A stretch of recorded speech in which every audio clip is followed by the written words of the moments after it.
Hello students, देखिए last class हमारे chapter chemical bonding के अंदर हम लोगों ने डाइपोल मोमेंट के बारे में डिस्कशन कर लिया था। आज हम देखें वहीं से आगे कंटिन्यू करने जा रहे हैं, स्टार्ट करने जा रहे हैं जो मैंने आपको क्वेश्चंस दिए थे उनके साथ। तो देखें, ये मैंने आपको कुछ क्वेश्चंस दिए थे, यहाँ पे आपको पोलर और नॉन पोलर स्पीसीज को आइडेंटिफाई करना था। तो आई होप आपने ट्राई कर लिया होगा। देखो CH2Cl2 अपना पहला केस है जहाँ पर 2 हाइड्रोजन होंगे और 2 क्लोरीन ग्रुप्स होंगे। ठीक है, अब आप देख सकते हो कार्बन हाइड्रोजन में कार्बन ज्यादा इलेक्ट्रोनेगेटिव है, तो इस वाले डाइपोल की डायरेक्शन इधर आएगी, इस वाले डाइपोल की डायरेक्शन इधर आएगी। ठीक है, क्लोरीन कार्बन में क्लोरीन ज्यादा इलेक्ट्रोनेगेटिव है, तो इसकी डायरेक्शन इधर आएगी और इसकी डायरेक्शन इधर आएगी। तो आप देख सकते हैं ये दोनों डाइपोल एक डायरेक्शन में जाएंगे, ये दोनों ऑलमोस्ट सिमिलर डायरेक्शन में जाएंगे, तो इनका एक रिजल्टेंट आएगा। ये स्पीसी नेचर में कैसी होगी? पोलर, क्योंकि इसका जो म्यू नेट है वो कैसा आएगा? नॉन जीरो आएगा। CCl4 हम पहले भी एग्जांपल देख चुके हैं, ये आपका नॉन पोलर होगा, म्यू नेट इसका जीरो आएगा। NF3 में नाइट्रोजन के पास लोन पेयर है, नेचर में कैसा होगा? पोलर होगा।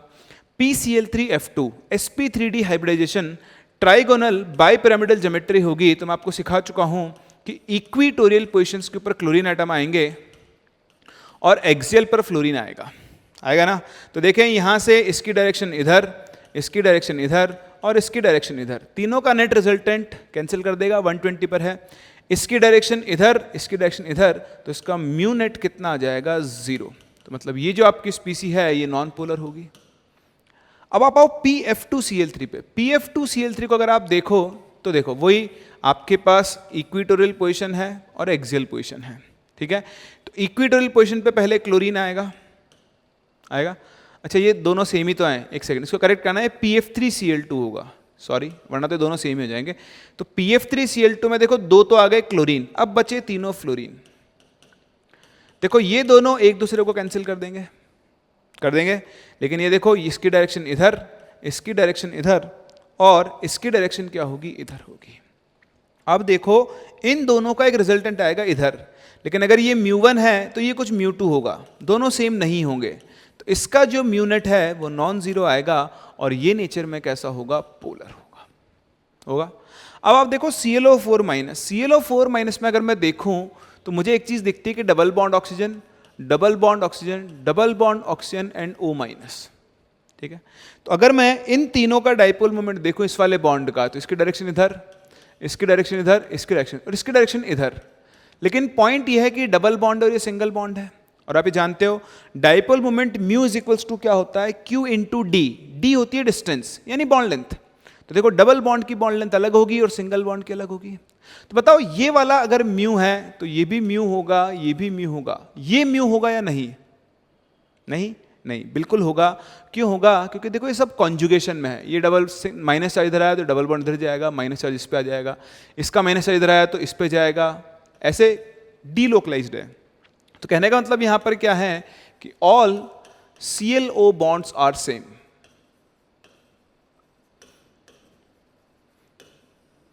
ये हम लोग बॉन्ड ऑर्डर में सीख ही चुके हैं। तो भाई सारे ClO बॉन्ड सेम है, कोई लोन पेयर नहीं है, तो इसका म्यू नेट कैसा आ जाएगा? 0। और ये कैसा होगा? Non polar. सेम चीज फॉस्फेट आयन के लिए है, double bond O minus, O minus, O minus, इधर जाएगा, इधर जाएगा, इधर जाएगा, इस तरह से। तो सारे बॉन्ड सेम है, कोई लोन पेयर नहीं है, इसका म्यू नेट भी कितना आ जाएगा? 0। और ये भी कैसा होगा?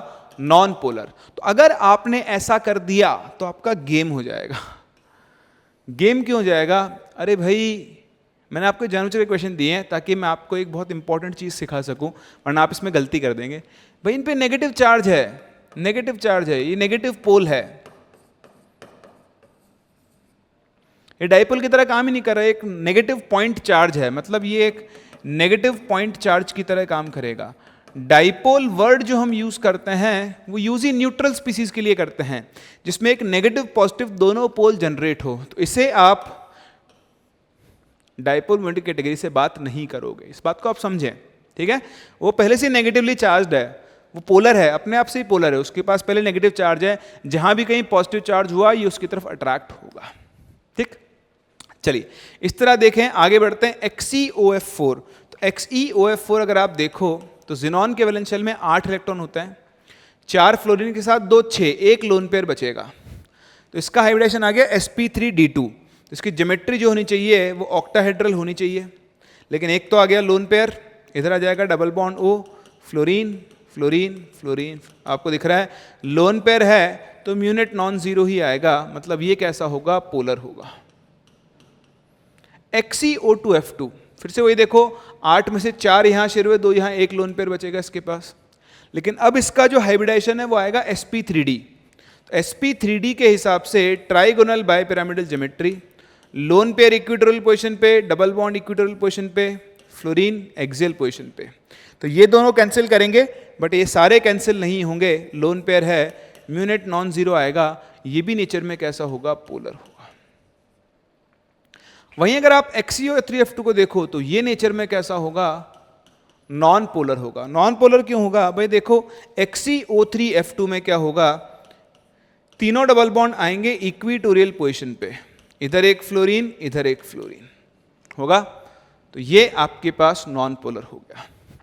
XeO3 में देखो जिनॉन के पास एक लोन पेयर होगा, तो 8 में से 6 शेयर हो गए, 2 बचे लोन पेयर, तो हाइब्रिडाइजेशन आ गया sp3, ज्योमेट्री कैसी होगी, पिरामिडल। ठीक है, तो पिरामिडल है, म्यूनेट नॉन जीरो आएगा, ये भी कैसा होगा, म्यूनेट इज नॉन जीरो, ये भी कैसा होगा, पोलर होगा। ठीक है, इस तरह आप देखें ClF3, इसको हटा रहा हूं मैं एक बार, है ना, ये हो गया अपने, इसलिए ClF3 को अगर आप देखो तो ClF3 में क्या होगा, यहां क्लोरीन है, 7 होते हैं, 3, 2 इलेक्ट्रॉन पेयर बच गए, 3 + 2 5, वही ट्राइगोनल बाइपिरामिडल, 2 बार जगह तो आ गए लोन पेयर और बाकी 3 जगह आएगा फ्लोरीन। तो देखो ये दोनों कैंसिल करेंगे, लेकिन ये दोनों का इधर आएगा नेट, सेम नहीं है तो कैंसिल नहीं होगा, तो इसका म्यूनेट कैसा होगा, नॉन जीरो होगा, और ये भी नेचर में कैसा होगा, पोलर होगा। इस तरह BrF5 में एक लोन पेयर है, ये भी नेचर में कैसा होगा, पोलर होगा। तो इस तरह से आप इन स्पीसीज को पोलर और नॉन पोलर में क्लासिफाई कर सकते हो गया। चलिए देखें फिर और देखते हैं, कुछ छोटे और टाइप ऑफ क्वेश्चंस बनते हैं। तो एक और टाइप ऑफ क्वेश्चंस पे करते हैं हम। क्वेश्चन इज सिंपल कि compare the dipole moment of, ठीक है, फर्स्ट केस जो आपके पास है, आपको कंपेयर करना है NH3 एंड NF3 में। सेकेंड आपको कंपेयर करना है let's say H2O and H2O2 का डाइपोल मोमेंट। थर्ड आपको कंपेयर करना है, मान लो NH3 और H2O, एक केस ये ले लेते हैं। और जो फोर्थ केस है उसमें आपको कंपेयर करना है CH3Cl, CH2Cl2, CHCl3 और CCl4, ठीक है। और ऐसे ही एक केस और है जिसमें आपको CH3F, CH3Cl, CH3Br and CH3I का डाइपोल मोमेंट है ना। ये वाला केस आपको नहीं करना, ये मैं बताऊंगा, आप बाकी के चारों केस ट्राई कर लो। चलिए तो डिस्कस करते हैं। देखें NH3 और NF3 में अगर आप देखो तो देखो NH3 और NF3 की स्ट्रक्चर तो सेम है, यहाँ हाइड्रोजन है, यहाँ हाइड्रोजन है, यहाँ हाइड्रोजन है, ठीक है। और ऐसे ही NF3 अगर आप देखोगे तो यहाँ फ्लोरीन है, यहाँ फ्लोरीन है और यहाँ फ्लोरीन है, ठीक है। अब इनमें आप देखो तो नाइट्रोजन का जो लोन पेयर है उसकी डायरेक्शन तो इधर होगी, हाइड्रोजन नाइट्रोजन में देखो तो देखो इसकी डायरेक्शन इधर, क्योंकि नाइट्रोजन ज्यादा इलेक्ट्रोनेगेटिव है। फ्लोरीन अगर आप देखोगे तो फ्लोरीन नाइट्रोजन से ज्यादा इलेक्ट्रोनेगेटिव है, तो इसकी डायरेक्शन क्या होगी, इधर होगी। तो देखो यहां पर डाइपोल जो है वो अपोजिट डायरेक्शन में है, ऐसे लिख दो सिंपल, आप लोन पेयर मोमेंट की बात कर लो, है ना, कि lone pair moment is in opposite direction, then NF bond moment है। जबकि यहां पर आप देखोगे NH यहां पे सारे के सारे क्या है, सेम डायरेक्शन में है। तो आपको साफ साफ दिख रहा है कि NH3 का जो है म्यू ऑफ NH3 जो होगा वो म्यू ऑफ NF3 से क्या होगा, ज्यादा ही होगा ना। ऐसे दे आप देखो H2 एंड H2O2, तो H2O में ऑक्सीजन हाइड्रोजन हाइड्रोजन, यहां लोन पेयर है।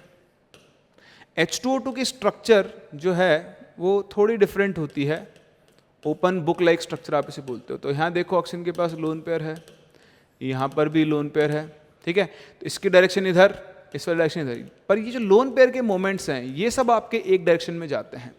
अगर मैं आपको वैल्यूज बताऊं, H2O की जो म्यू की वैल्यू होती है वो 1.84 D के आसपास होती है, जबकि H2O2 के लिए म्यू की जो डी है वो 2.2 D के आसपास होती है। तो जो H2O2 है वो क्या होता है, ज़्यादा पोलर होता है।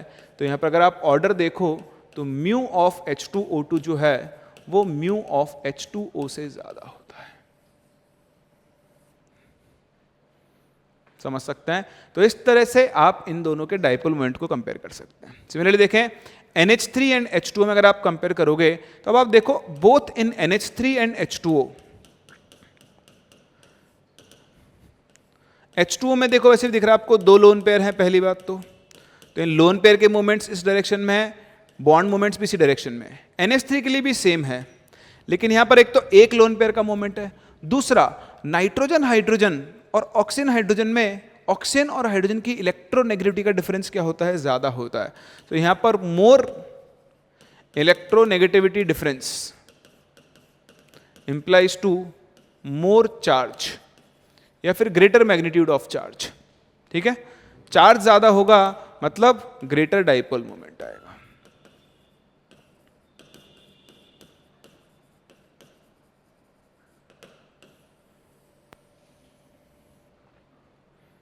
क्लियर है? एग्जैक्टली इस तरह आप देखें आपके पास CH3Cl है, CH2Cl2 है, CH3Cl3 CCl4। अगर हम इनको कंपेयर करें तो CH3Cl में क्या होगा, कार्बन है, हाइड्रोजन है, हाइड्रोजन है, हाइड्रोजन है और क्लोरीन है। इसी तरह CH2Cl2 में देखो तो carbon, hydrogen, chlorine and chlorine. CHCl3 में देखो तो carbon, hydrogen, chlorine, chlorine and chlorine. और CCl4 में आप देखो तो chlorine, chlorine, chlorine and chlorine. ये है। अब आप फिर से देखो कार्बन, हाइड्रोजन, कार्बन, क्लोरीन। आप देखो कार्बन हाइड्रोजन, कार्बन ज़्यादा नेगेटिव है तो इसकी डायरेक्शन इधर, इसकी डायरेक्शन इधर, इसकी डायरेक्शन इधर और इस वाले की डायरेक्शन आएगी इधर। ठीक है, तो आप देखो इन दोनों का रिजल्टेंट इधर आएगा, इन दोनों का इधर, सबका ऑलमोस्ट एक डायरेक्शन में रिजल्टेंट आएगा। कैंसिलेशन कम है। यहां देखो हाइड्रोजन कार्बन डायरेक्शन इधर, हाइड्रोजन कार्बन डायरेक्शन इधर। अब कार्बन क्लोरीन की बात करो तो इसकी डायरेक्शन इधर, सॉरी गलत लिख दिया मैंने, कार्बन क्लोरीन में इसकी डायरेक्शन इधर और इसकी डायरेक्शन भी इधर। ठीक है, तो देखो ये दोनों एक ही डायरेक्शन में आ रहे हैं ऑलमोस्ट सिमिलर, थोड़ा सा एंगल चेंज होगा तो ये सब एक डायरेक्शन में आएंगे और ये वाला भी उसी डायरेक्शन में लेकर जा रहा है। अच्छा, यहां आप देखो कार्बन हाइड्रोजन में डायरेक्शन आएगी इधर, कार्बन क्लोरीन में इधर, यहाँ पे भी इधर और यहाँ पर भी इधर, ये सब के सब एक ही डायरेक्शन में आ रहे हैं। यहाँ सारे बॉन्ड सेम हो गए तो इसका म्यूनेट कितना हो जाएगा, वो 0 हो जाएगा। तो भाई CCl4 का डाइपोल मोमेंट तो सबसे कम आने वाला है। अब अगर आप यहाँ पर देखो बहुत ध्यान से, हाइड्रोजन से कार्बन की तरफ डायरेक्शन है। ठीक है, तो इसमें एक बार और मैं दोबारा बना रहा हूँ इसको ताकि मैं पिक्चर बिल्कुल इसकी क्लियरली दिखा सकूँ। इसमें क्या होगा, देखो यहाँ कार्बन है। ठीक है, हम क्या करते हैं, क्लोरीन को रख लेते हैं एक बार ऊपर ऐसे, हाइड्रोजन, हाइड्रोजन और हाइड्रोजन, थोड़ा और क्लियरली आपको दिखाई देगा। तो आप देखो इसकी डायरेक्शन इधर जाएगी, हाइड्रोजन कार्बन की इधर। तो देखो ये सारे के सारे एक डायरेक्शन में आ रहे हैं, ऐसे देखो। ठीक है, यहाँ पर भी क्या उल्टा जा रहा है ना, इसलिए आपको ठीक से दिखाई नहीं दे रहा। तो आप इसको ऐसे चेंज कर लो, क्लोरीन को ऊपर रख लो, उससे कोई फर्क नहीं पड़ेगा, आप जानते हो सारी पोजीशन सेम है। तो एक क्लोरीन लगा दो, बाकी यहाँ पर हाइड्रोजन। तो आप देखो कार्बन से क्लोरीन की डायरेक्शन इधर, इसकी डायरेक्शन इधर। तो ये देखो ऑब्ट्यूज एंगल है, 90 डिग्री से बड़ा है, तो इनका रिजल्टेंट जो आएगा वो थोड़ा कम आएगा। तो इनका छोटा रिजल्टेंट आएगा। उस छोटे रिजल्टेंट में आप देखो तो इसकी डायरेक्शन इधर, इसकी डायरेक्शन, ये सब एक डायरेक्शन में जाएंगे। बट इसका क्योंकि रिजल्टेंट छोटा आ रहा है तो ये वैल्यू और कम हो जाएगी। तो यहाँ पर क्या होगा, डाइपोल मोमेंट ऐसे कम होता जाएगा, मतलब CH3Cl का डाइपोल मोमेंट सबसे ज्यादा होगा।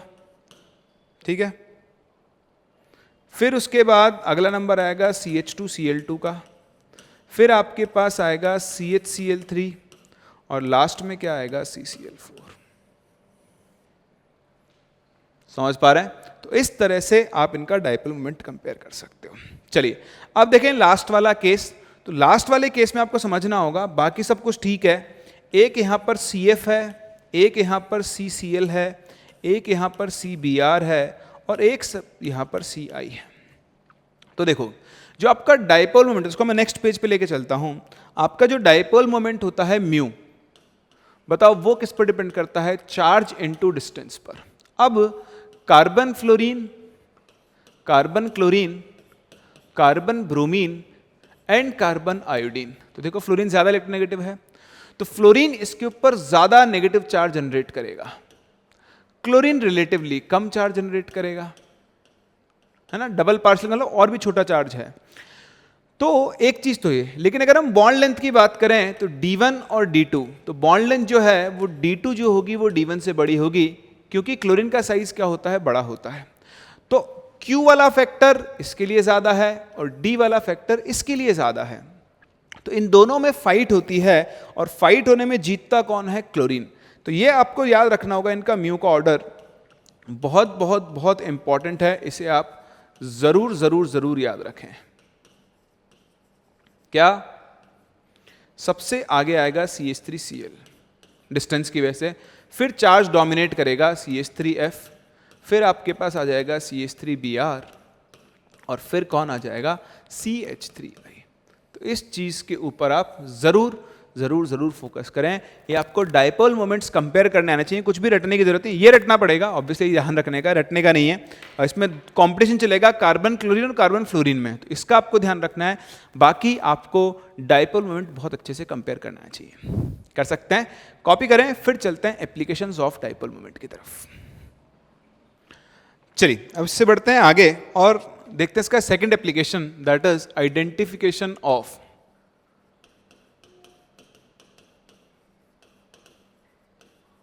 आइसोमर्स।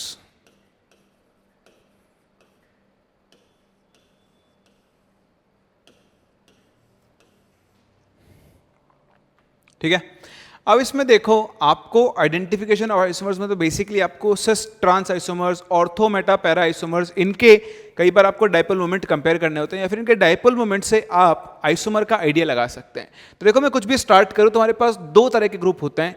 एक तो आपके पास होते हैं इलेक्ट्रॉन विड्रॉइंग ग्रुप। क्या होते हैं? Electron withdrawing groups. ठीक है, इन्हें आप लोग ऑर्गेनिक के अंदर भी पढ़ते हो, है ना, जहां पर आपके जैसे Cl हो गया, OH हो गया, NO2 हो गया, एटसेट्रा, जहां पर भी एक मोर इलेक्ट्रोनेगेटिव एटम जुड़ा हुआ हो, वो आपके क्या होते हैं? इलेक्ट्रॉन विड्रॉइंग ग्रुप होते हैं। जो दूसरी कैटेगरी होती है वो आपके होते हैं इलेक्ट्रॉन रिलीजिंग ग्रुप्स।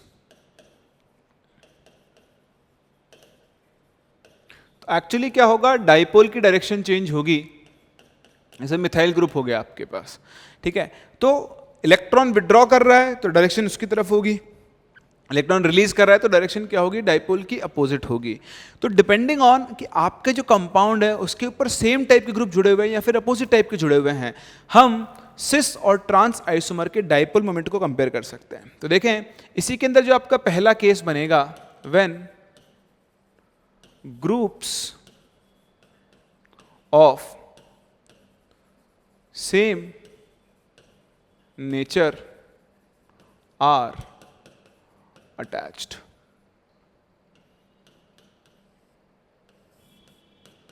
ठीक है, जब सेम नेचर के ग्रुप्स क्या हों? अटैच्ड हों तब।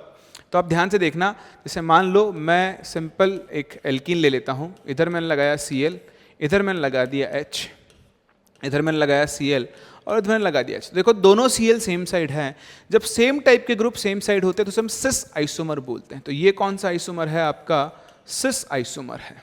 ठीक है, और इसी तरह आप इधर आ जाओ तो C डबल बॉन्ड C, एक Cl इधर, एक Cl इधर, या फिर Cl को ऐसे बना लो आप, है ना, यहां पर एक Cl लगा दो, एक H ग्रुप इधर, है ना, एक हाइड्रोजन यहां पर है लाइक दिस और एक हाइड्रोजन यहां पर है लाइक दिस। ठीक है, अब आप देखो कार्बन क्लोरीन में क्लोरीन ज्यादा नेगेटिव है, इस डायपोल की डायरेक्शन इधर होगी, हाइड्रोजन कार्बन में हाइड्रोजन इसकी डायरेक्शन इधर होगी, ऐसे ही कार्बन क्लोरीन में इधर और ये इधर। तो इन दोनों का एक नेट रिजल्टेंट आएगा यहाँ पर म्यूनेट, जो कि नॉन जीरो होगा। अच्छा यहाँ देखें कार्बन क्लोरीन में डायरेक्शन क्लोरीन की तरफ, इधर इसकी, देखो दोनों जीरो कैंसिल कर रहे हैं, इस तरह इसकी डायरेक्शन इधर, इसकी डायरेक्शन इधर, ये दोनों कैंसिल कर रहे हैं। तो इसका जो म्यूनेट है वो तो कैसा आ जाएगा? जीरो, जबकि इसका जो म्यूनेट है वो कैसा आएगा? Non zero. तो बात यह है कि आपको साफ साफ दिख रहा है कि जब आपके सेम टाइप के ग्रुप जुड़े हुए हैं, अब अगर आप इसी में इलेक्ट्रॉन रिलीजिंग लगा दो दोनों तरफ तो क्या होगा, वो मैं आपको लगा के दिखा देता हूं कि दोनों ही इलेक्ट्रॉन रिलीजिंग ग्रुप हो मान लो, तो इधर CH3 ले लो, इधर H, इधर CH3 और इधर H। Similarly trans isomer C double bond C, इधर CH3, इधर H, इधर H और इधर CH3।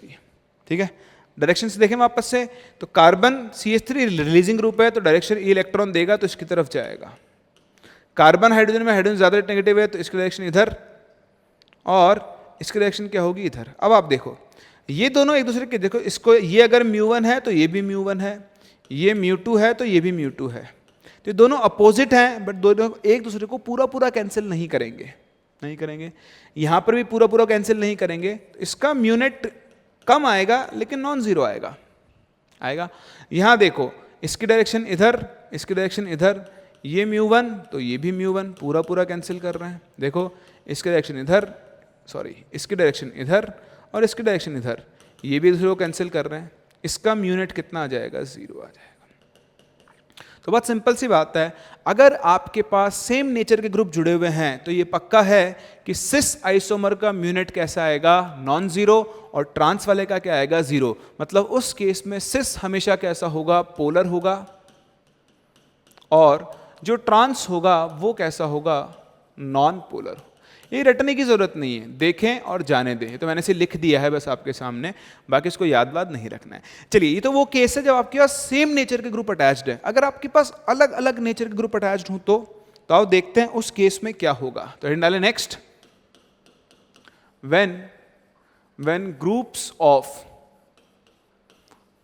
ऑफ अपोजिट नेचर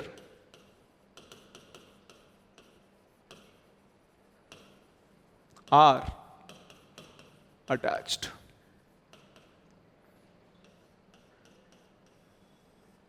तो जब अपोजिट नेचर के ग्रुप्स अटैच्ड होंगे, ठीक है, तब क्या होगा, तो फिर से बनाते हैं।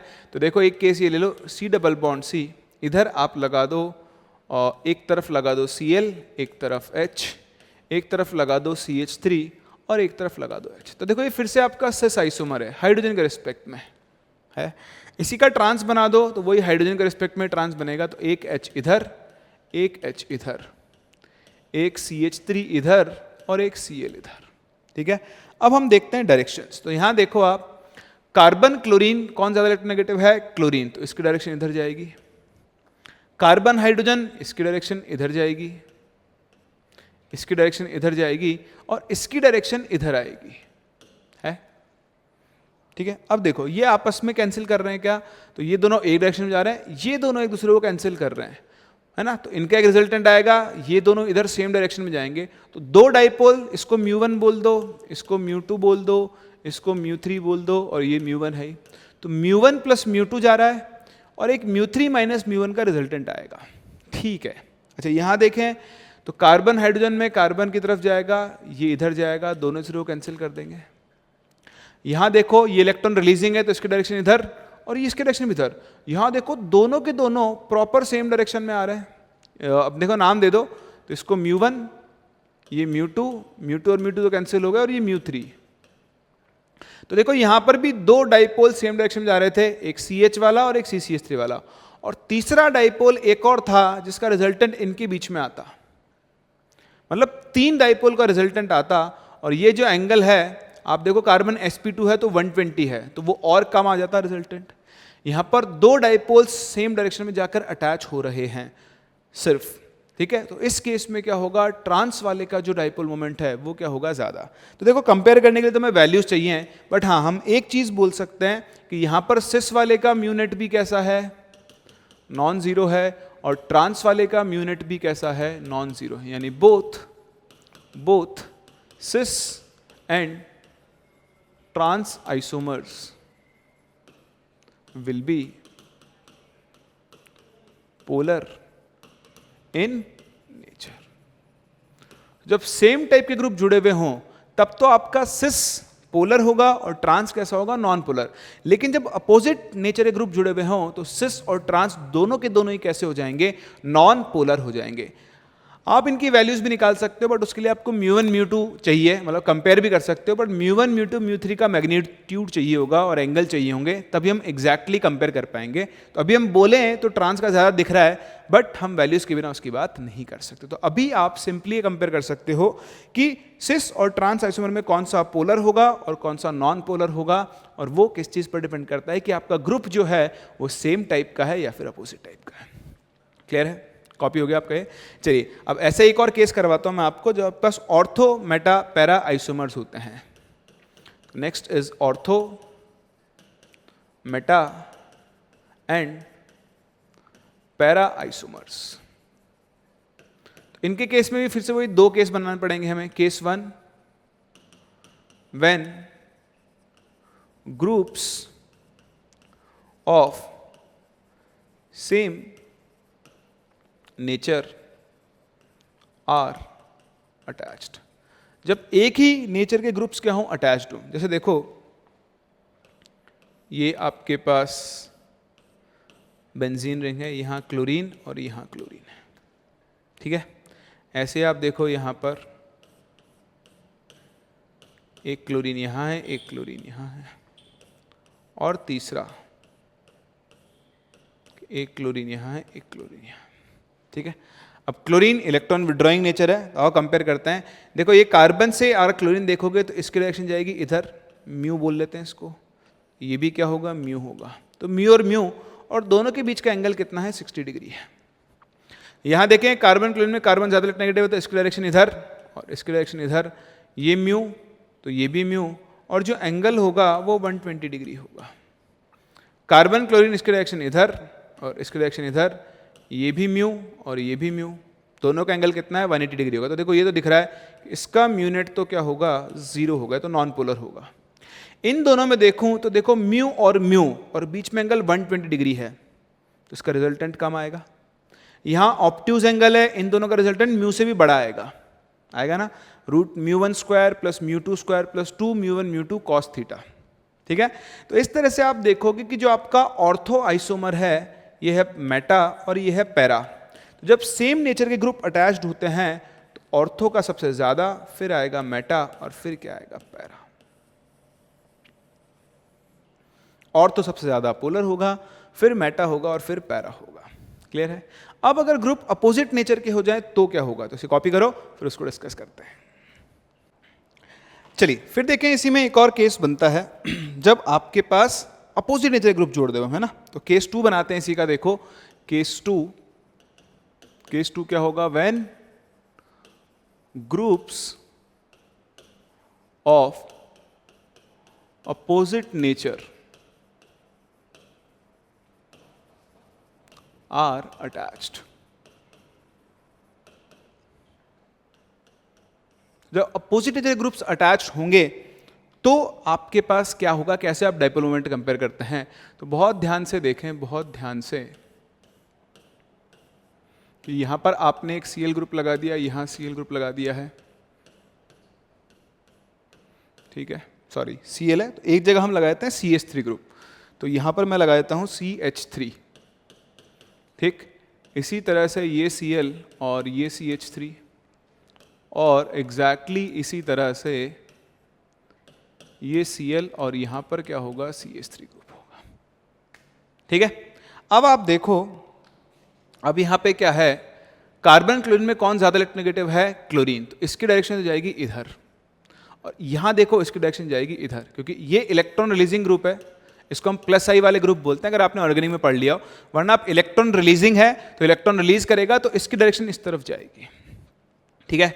तो ये देखो ये है μ1 और ये है μ2, आपको दिख रहा है इनके बीच में एंगल 120 डिग्री का आ रहा है, ठीक है, ओके। यहां देखें, यहां कार्बन क्लोरीन की डायरेक्शन इधर, अच्छा ये रिलीज करेगा, इसकी डायरेक्शन इधर, देखो यहां इनके बीच में एंगल 60 डिग्री का आ रहा है। कार्बन क्लोरीन यहां डायरेक्शन देखो इधर है और यहां देखो इधर है, दोनों एक ही डायरेक्शन में जा रहे हैं। तो आप देखो अब पैरा आइसोमर में दोनों डाइपोल्स एक ही डायरेक्शन में है, तो इस केस में पैरा वाले का डाइपोल मोमेंट सबसे ज्यादा होगा। मेटा और ऑर्थो में देखो तो यहां एंगल 120 है, यहां एंगल 60 है, तो अगला जो होगा वो किसका होगा, मेटा का। और बताओ ऑर्थो का जो डाइपोल मोमेंट है वो क्या हो जाएगा, सबसे कम हो जाएगा। तो इसमें कुछ भी रटने का नहीं है, जब भी आपको डायपोल मोमेंट कंपेयर करने हो तो आपको ये देखना चाहिए कि जो आपके अटैच्ड ग्रुप्स हैं वो सेम नेचर के हैं या फिर अपोजिट नेचर के हैं। तो अगर वो अपोजिट नेचर के हैं तो डायपोल मोमेंट्स ऐड होकर उस केस में पैरा का सबसे ज़्यादा हो जाएगा। लेकिन अगर वो सेम नेचर के हैं तो फिर पैरा पोजीशन में दोनों एक दूसरे को कैंसिल करेंगे और उसका जो नेट डायपोल मोमेंट होगा वो क्या होगा, सबसे कम होगा। समझ गए आप मेरी बात को? तो इस तरह से आप ortho para isomers, cis trans isomers को क्या कर सकते हो, डिफरेंशिएट कर सकते हो डायपोल मोमेंट के थ्रू, और ये इसका एक बहुत ही इंपॉर्टेंट एप्लीकेशन होता है। चलिए इसी पे एक और टाइप ऑफ क्वेश्चन बनते हैं जो बहुत इंपॉर्टेंट है, आपको डील करना आना चाहिए। क्वेश्चन बड़ा ही सिंपल है, कंपेयर विच, सॉरी कंपेयर नहीं, identify which of the following are polar and non-polar। तो आपको बताना है कि इनमें से कौन पोलर है और कौन नॉन पोलर है। ठीक है, तो बहुत ध्यान से देखें, ये मैं आपसे पूछ नहीं रहा हूं, मैं आपको सिखा रहा हूं, ये बहुत इंपॉर्टेंट है, इनको आप ऑर्गेनिक में भी पढ़ोगे।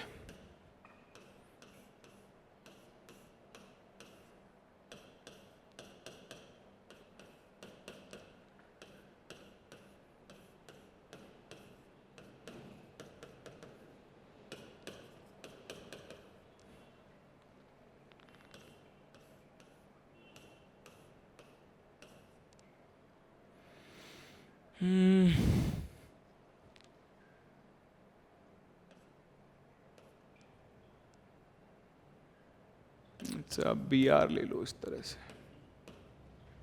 ठीक है, अब आपको कंपेयर करना है इनमें से कौन पोलर है कौन नॉन पोलर। तो बहुत ध्यान से देखें, यहां पर क्या है, देखो क्लोरीन के रेशनल में 7 इलेक्ट्रॉन होते हैं, तो उसके पास 3 लोन पेयर है।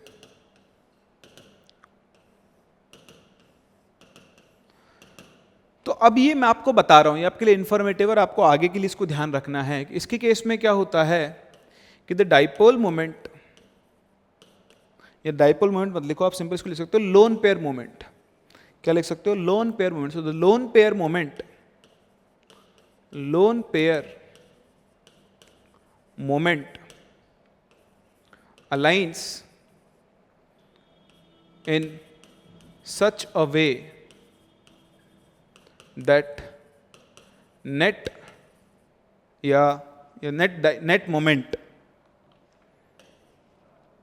moments of lone pair are aligned in opposite direction। इसकी डायरेक्शन इधर आ जाएगी, सबकी तीनों की मिला के इन तीनों की इधर आ जाएगी, और इसलिए जो इसका म्यू नेट है वो कैसा आ जाएगा, 0 आ जाएगा। और ये जो आपकी स्पीसी है ये कैसी हो जाएगी, नॉन पोलर। सही है। वहीं अगर आप ये वाला केस देखें, ये वाला, तो इस केस में क्या होता है, ध्यान से देखना। अब इसमें थोड़ा सा डिफरेंस आएगा, आपको लगेगा कि जैसे यहां हो गया वैसे यहां हो जाएगा, लेकिन यहां ऐसा एक्चुअली नहीं होता। देखो यहां ऑक्सीजन के पास 2 लोन पेयर हैं और इधर एक हाइड्रोजन भी है, ऐसे यहां पर भी 2 लोन पेयर हैं और साथ में एक हाइड्रोजन भी है। तो इस वाले केस में या फिर आप इस वाले केस में देख लो, दोनों ही केसेस में कि the loan pair moment and the bond moment, देखो यहां पर क्या है, ये तो लोन पेयर का मोमेंट होगा इस तरफ और ये बॉन्ड का मोमेंट होगा इस तरफ। तो ये तीनों अपने आप को एग्जैक्टली जैसे ये इधर है और ये इधर है ऐसे चला जाएगा, तो ये अलाइन नहीं हो पाते हैं अपोजिट डायरेक्शन के अंदर। ठीक है, so lone pair moment, the bond moment, the resultant लिखो आप रादर इसका, कि द रिजल्टेंट्स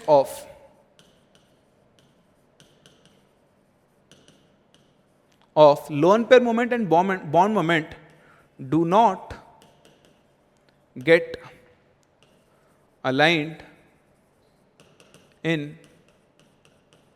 opposite direction। ठीक, so ठीक है, opposite direction। so the mu net will be non zero. ठीक है, तो इन दोनों ही केस में म्यू नेट जो होगा वो नॉन जीरो होगा, जबकि यहाँ पर फिर से म्यू नेट क्या होगा, जीरो होगा। तो कहने की बात इतनी सी है कि अगर सिर्फ और सिर्फ लोन पेयर्स अटैच्ड हों, सारे के सारे अगर लोन पेयर्स ही हों, तब तो म्यू नेट कैसा आ जाएगा, जीरो आ जाएगा। लेकिन अगर सारे के सारे लोन पेयर्स नहीं है, है ना, बॉन्ड पेयर्स भी हैं आपके पास, तो लोन पेयर बॉन्ड पेयर का मिक्स होकर जो नेट रिजल्टेंट आता है वो एग्जैक्ट अपोजिट डायरेक्शन में नहीं आ पाता है, इसलिए म्यू नेट कैसा हो जाता है, उस केस में नॉन जीरो हो जाता है। तो ये बहुत बहुत बहुत इंपॉर्टेंट है, आपसे डायरेक्टली पूछ सकता है। इस चीज़ को आप ज़रूर ज़रूर ज़रूर ध्यान रखें, अच्छे से कॉपी कर लें, हाईलाइट कर लें, और आप जो शॉर्ट नोट्स बनाते हैं उसके अंदर इसको ज़रूर ज़रूर ज़रूर ऐड करें। चलिए फिर देखें, एक और बड़ा इंपॉर्टेंट एप्लीकेशन है डाइपोल मोमेंट का, that is calculation of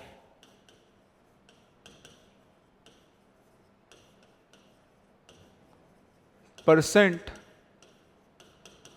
ionic character.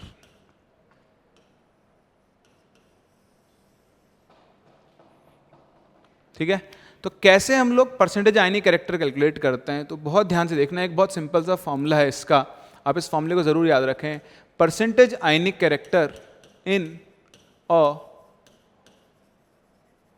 Covalent bond, तो उसका जो फॉर्मूला है वो होता है उसका mu observed upon mu theoretical into 100।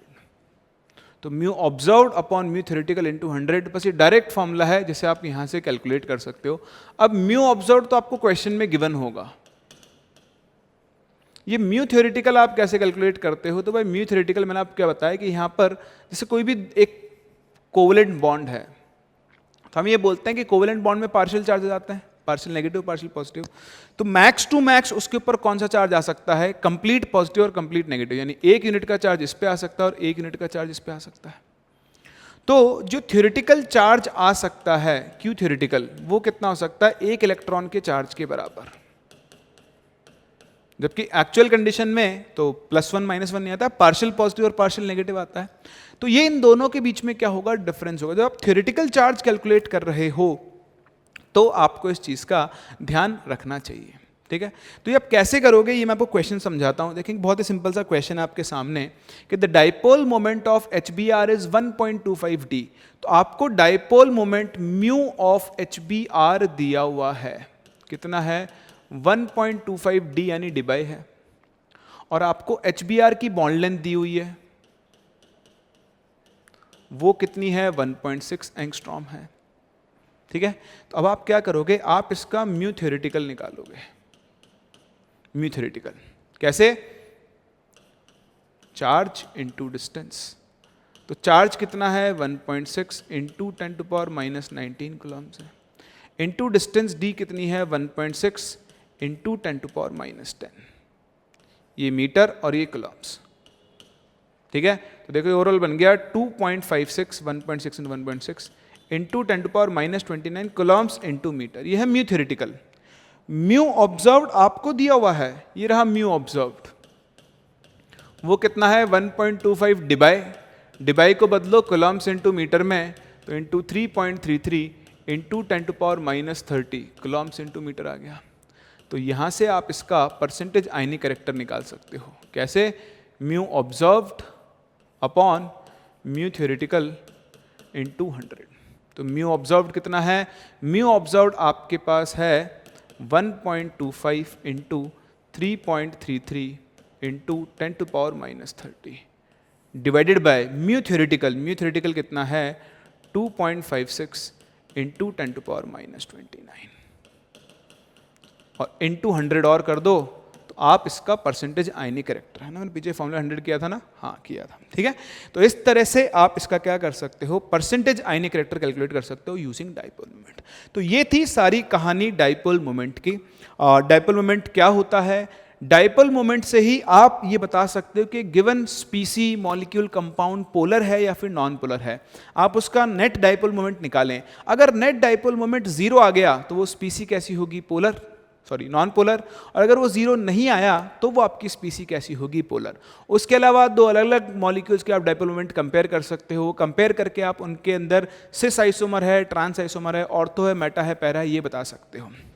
अभी आप आगे चल के इंटरमॉलिकुलर फोर्सेस पढ़ेंगे, वहाँ पर एक कंपाउंड पोलर है या नॉन पोलर है, उससे आप डिसाइड कर पाओगे कि जो इंटरमॉलिकुलर फोर्सेस हैं वो कम होंगे या फिर ज़्यादा होंगे। ठीक है, चलिए तो यहीं पे खत्म होता है अपना एक और छोटा सा टॉपिक जिसका नाम था डाइपोल मोमेंट। अब हम मिलेंगे नेक्स्ट क्लास और यहाँ से आगे बढ़ेंगे और इस चैप्टर का एक बहुत ही इंपॉर्टेंट पार्ट शुरू करेंगे जिसे हम जानते हैं by the name of molecular orbital theory. हम सीखेंगे कि मॉलिक्यूलर ऑर्बिटल थ्योरी क्या होती है, कैसे वो काम करती है, और भी बहुत सारी चीज़ें जो आपको मॉलिक्यूलर ऑर्बिटल थ्योरी के अंदर आनी चाहिए। तो मिलते हैं नेक्स्ट क्लास, यहाँ से आगे बढ़ते हैं, तब तक के लिए take care and bye bye.